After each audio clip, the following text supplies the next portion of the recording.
ইতিমধ্যে আমরা যেটা খবর পাচ্ছি, ভাঙড়ে গুলিবিদ্ধ হয়ে একজনের মৃত্যু হয়েছে। এসএসকেএম হাসপাতালে মৃত্যু হয়েছে মফিজুল আলী খানের। বিস্তারিত জানবো, সন্দীপ সরকার আমাদের সঙ্গে টেলিফোন লাইনে রয়েছেন। সন্দীপ, দেখো, মফিজুল আলী খান নামে 26 বছরের এক যুবক, কলেজ ছাত্র বলে আমরা জানতে পারছি। ডিরোজিও কলেজের পড়ুয়া মফিজুল, তাকে গুলিবিদ্ধ অবস্থায় এসএসকেএম আসা হয় এবং এসএসকেএম হাসপাতালে মফিজুল আলী খানের মৃত্যু হয়েছে বলে আমরা পুলিশ সূত্রে জানতে পারছি। এবং এই মুহূর্তে এসএসকেএম হাসপাতালে মর্গে দেহ নিয়ে যাওয়া হয়েছে ময়নাতদন্তের জন্য। এছাড়াও এই মুহূর্তে আরজিকর হাসপাতালে যে গুলিবিদ্ধ ব্যক্তিকে নিয়ে যাওয়া হয়েছে তারও এই মুহূর্তে চিকিৎসা চলছে, তবে তার অবস্থা আশঙ্কাজনক নয়, সেরকমটাই আমরা জানতে পারছি। মফিজুলের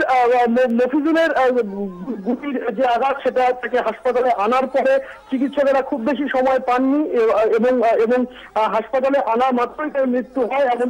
এমনটাই এমার্জেন্সিতে যারা চিকিৎসকেরা রয়েছেন তাদের সূত্রে আমরা জানতে পারছি।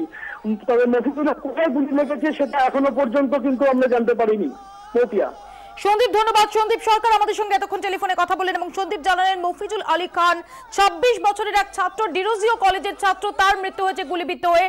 কোথায় গুলি লেগেছে সেটা এখনো চিকিৎসক সূত্রে জানা যাচ্ছে না। ইতিমধ্যেই ময়না তদন্তের জন্য তার দেহ নিয়ে যাওয়া হচ্ছে। যেটা জানা গেছে যে আজ ভাঙড়ে গুলিবিদ্ধ হন মফিজুল আলী খান, 26 বছরের যুবক, এবং এসএসকেএম হাসপাতালে আনার কিছুক্ষণ পরই তার মৃত্যু হয় বলে এসএসকেএম হাসপাতাল সূত্রে জানা যাচ্ছে। আমরা আপনাদের আগেই দেখিয়েছি যে পার্থ চট্টোপাধ্যায়, তৃণমূল মহাসচিব, তিনি অভিযোগ করছেন যে বেশ কিছু বাইরের লোক এই আন্দোলনে গেছে মদত দিতে।